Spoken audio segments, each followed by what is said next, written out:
नरेंद्र मोदी के साथ साथ समूची देश की मोदी जाति के जो लोग हैं हिंदुस्तान में, जो प्रबुद्ध लोग हैं, जिनका कहीं ना कहीं इस देश में बहुत बड़ा योगदान है, कारोबार के माध्यम से हो, व्यापार के माध्यम से हो, अच्छे उद्योग के माध्यम से हो, आप कैसे मुकर सकते हैं? आपने समूची मोदी जाति का अपमान किया है और आपको जो सज़ा मिली है वो कम है। आपने केवल सर ने मोदी जाति को ही टारगेट किया था, जिसमें समूचा हिंदुस्तान का मोदी जाति के साथ साथ सभी देश के जो हिंदुस्तान के जो नागरिक हैं, जो हिंदुस्तान से प्रेम करते हैं, जो मोदी समाज से प्रेम करते हैं, वो आपके खिलाफ हैं। और 24 में इसकी सज़ा आपको मिलने वाली है।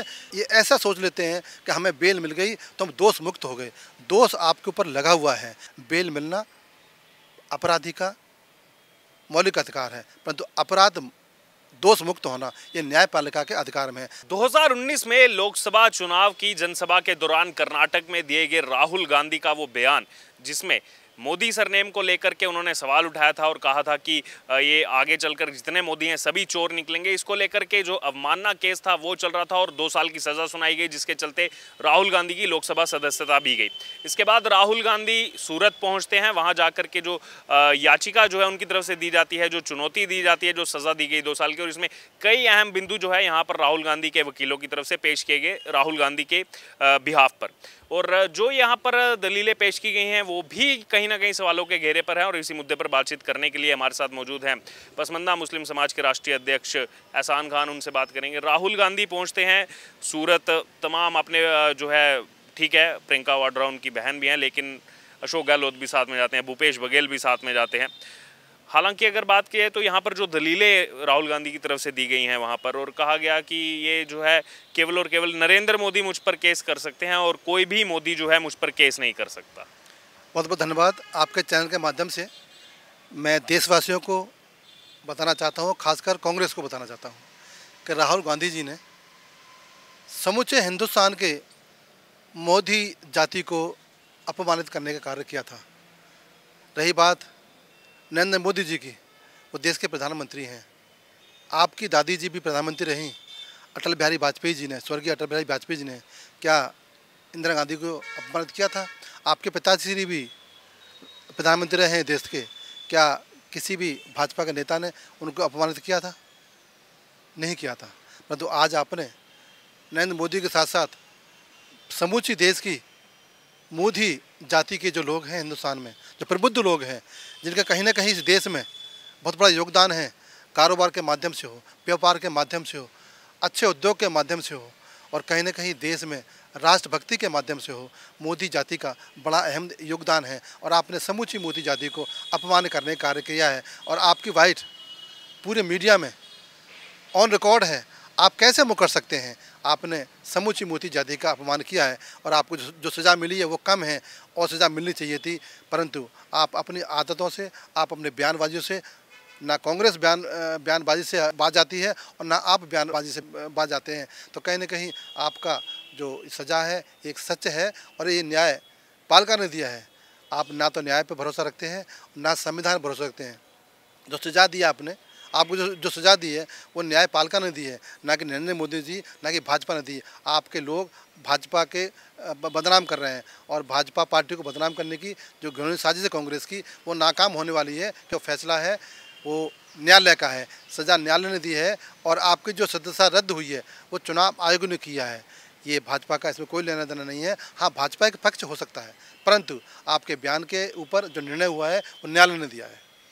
इसी बीच अगर बात की जाए, यहाँ पर ये भी दलील सामने आई कि मैंने जो कहा था वो नीरव मोदी के लिए कहा था, मेहुल चोकसी और अनिल अंबानी इन सब के लिए कहा था। और फिर ये भी कहा गया दलील में कि इस देश में 13 करोड़ लगभग जो है वो मोदी रहते हैं, मतलब कोई मुसलमान भी मोदी लगाते हैं, पारसी भी लगाते हैं। तो इसका ये मतलब थोड़े ना है कि मैंने कुछ बोल दिया तो 13 करोड़ मोदी जो है मेरे खिलाफ केस कर दें। नहीं, केस तो नहीं करेंगे, परंतु उनमें आक्रोश है। उनमें यह आक्रोश है कि राहुल गांधी गांधी परिवार से आते हैं और एक राष्ट्रीय पार्टी के वो नेता हैं, युवा हैं। कहीं ना कहीं उन्होंने इस देश के उस जनमानस का आहत किया है जो एक मोदी कौम है, जो कि एक जनजाति है जो हिंदुस्तान में वर्षों से इस देश के लिए योगदान देती है। परंतु आपने सोचने से पहले क्या किसी व्यक्ति का नाम लिया था? नहीं, आपने केवल सर ने मोदी जाति को ही टारगेट किया था, जिसमें समूचा हिंदुस्तान का मोदी जाति के साथ साथ सभी देश के जो हिंदुस्तान के जो नागरिक हैं, जो हिंदुस्तान से प्रेम करते हैं, जो मोदी समाज से प्रेम करते हैं, वो आपके खिलाफ हैं। और 24 में इसकी सज़ा आपको मिलने वाली है पूरी पार्टी को, क्योंकि आपका तो अब लड़ने का कोई विचार ही नहीं होगा, क्योंकि आपकी तो सदस्यता रद्द हो गई है। आपको और आपकी पार्टी को इसका 2024 में भुगतान करना होगा। और देश की जनता मन बना के बैठी है, जो देश की जाति को अपमान करेगा हम उसमें सत्ता की भागीदारी नहीं करने देंगे। कहीं ना कहीं ये जो सूरत कोर्ट का फैसला था, इसको लेकर भी एक स्टेटमेंट उनका सामने आया और उसमें कहा गया कि जो जज हैं जिन्होंने ये फैसला सुनाया उनको पहले सोचना चाहिए था ये फैसला देने से। उन्होंने कैसे ये फैसला दे दिया, 2 साल की सज़ा क्यों सुना दी? वो जानते थे 2 साल की सज़ा के बाद जो है लोकसभा सदस्यता चली जाएगी, फिर भी उसके बावजूद यहाँ पर 2 साल की सज़ा जो है जज ने सुनाई इनको। जी, उन्होंने ठीक कहा है। शायद उनको ये पता नहीं है कि दुनिया में सबसे अच्छा लोकतंत्र हिंदुस्तान है और सबसे अच्छी न्यायपालिका हिंदुस्तान की है। ये उन न्यायाधीशों के ऊपर एक प्रसन्न चिन्ह है कि वो ये देख के फैसला करें कि कौन राजनेता है, कौन गांधी परिवार से है, कौन कांग्रेस से है, कौन गरीब है, कौन अमीर है। नहीं, हमारे देश का कानून सबके लिए बराबर है, चाहे वो एक राजनेता हो, चाहे वो एक आम रिक्शे वाला हो, चाहे एक छोटा सा गरीब आदमी हो, चाहे झुग्गी झोपड़ी रहने वाला हो, उसके लिए एक बराबर कानून है। और हमारी न्यायपालिका इसीलिए दुनिया में जानी जाती है कि हमारा न्याय जो करता है साक्ष्यों के आधार पर करता है। आपके पास, आपके वकीलों के पास साक्ष्य नहीं थे, इसीलिए आप केस हार गए और आपको सज़ा मिल गई। और सज़ा जो मिली है वो न्याय संगत मिली है। आप इसके ऊपर प्रश्न लगाना कहीं ना कहीं न्यायपालिका का अपमान करना होगा। ना तो आपको संविधान में विश्वास है और ना ही आपको न्यायपालिका में विश्वास है, ये सिद्ध हो चुका है। तो क्या ये माना जाए कि प्रमोद तिवारी राज्यसभा सांसद कांग्रेस पार्टी की तरफ से उनका जो बयान सामने आया था उसी पद चिन्हों पर ये पूरी कांग्रेस पार्टी चलने का प्रयास कर रही है? क्योंकि प्रमोद तिवारी ने कहा था कि देखिए इनका इतना योगदान है, गांधी परिवार के लिए अलग कानून होना चाहिए देश में, इतनी सज़ा नहीं मिलनी चाहिए गांधी परिवार को। अच्छा, मैं एक बात पूछता हूँ आज कांग्रेस से, समूची कांग्रेस से और राहुल गांधी से, मेरे एक सवाल का वो जवाब दे दें। देश भी जानना चाहता है, स्वर्गीय इंदिरा गांधी की हत्या जिन सिख समुदाय के 2 सुरक्षा गार्डों ने की थी, उन्होंने अपना आत्मसमर्पण कर दिया था, फिर उनकी हत्या क्यों करी गई? कौन लोग पीछे थे? किस पार्टी के लोग थे? सरकार आपकी थी, सत्ता आपकी थी, शासन आपका था, सिस्टम आपका था, फिर उनकी हत्या क्यों करी गई? जिन्होंने उन लोगों को जो मारा था तो उनको फांसी दी गई, लेकिन कुछ लोगों की हत्या कर दी गई। तो ये सवाल भी आज देश के सामने है कि जो सबूत थे वो कहाँ हैं? किसने इंदिरा गांधी जी को मरवाया? कौन सिस्टम उसके पीछे था? कौन सी सरकार आपकी सरकार थी? कौन से लोग थे? परंतु ये सवाल आप आज नहीं पूछोगे, क्योंकि सरकार 60 वर्ष आपकी रही हैं, पिताजी भी आपके प्रधानमंत्री रहे। इस सवाल की जो गुत्थी है वो आज भी अनसुलझी है, उसे सुलझाने का प्रयास करें तो कहीं ना कहीं आपकी पार्टी का जो चरित्र और चेहरा है वो कहीं ना कहीं देश जान चुका है। और अब कांग्रेस चश्मा लगा के भी हिंदुस्तान में नहीं दिखेगी, ये देश के लिए घातक है। आप विपक्ष में हो, विपक्ष की भूमिका निभाओ, एक देश को सशक्त समृद्ध करने के लिए अपनी रणनीति बनाओ और देश के साथ कंधे से कंधा मिलाकर पार्टियों को साथ दो। परंतु आप दिशाहीन हो गए हो, पूरी कांग्रेस दिशाहीन है। शायद ऐसा लगता है कि आज कांग्रेस केवल राहुल गांधी जी की जेब में रखी है, जिस पत्ते को निकालते हैं उसी को इस्तेमाल करते हैं। अब देश जान चुका है, अब देश में अब ऐसा मुखिया आया है जो कि देश को विश्व गुरु बनाएगा।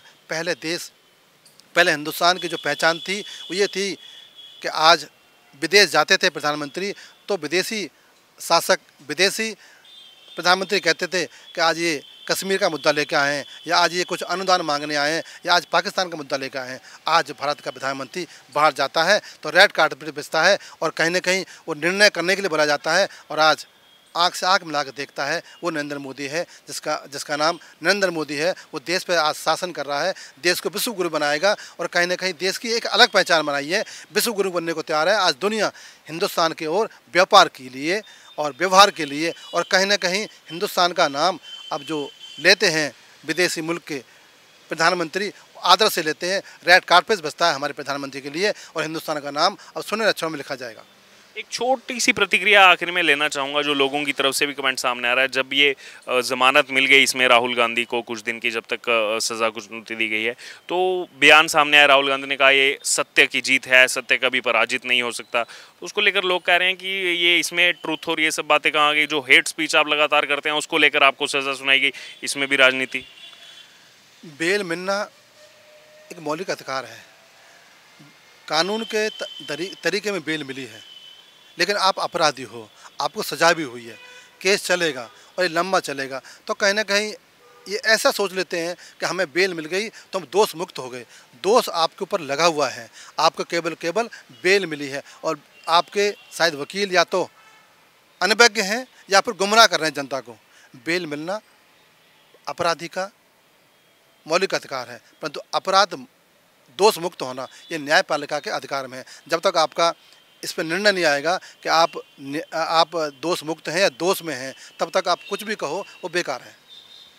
तो ये थे हमारे साथ पसमानदा मुस्लिम समाज के राष्ट्रीय अध्यक्ष एहसान खान, और पूरी इन्होंने बात रखी जो राहुल गांधी का प्रकरण इस समय चल रहा है, जो दलीलें पेश की गई, याचिका दी गई राहुल गांधी के वकीलों की तरफ से, राहुल गांधी का जो स्टैंड रखा गया, वो कहीं ना कहीं फिर से सवालों के घेरे में कि जो मैक्सिमम सज़ा का प्रावधान है वो तो दिया गया, कानून के तहत ही दिया गया है, उसमें भी कहीं ना कहीं कांग्रेस पार्टी को दिक्कत है।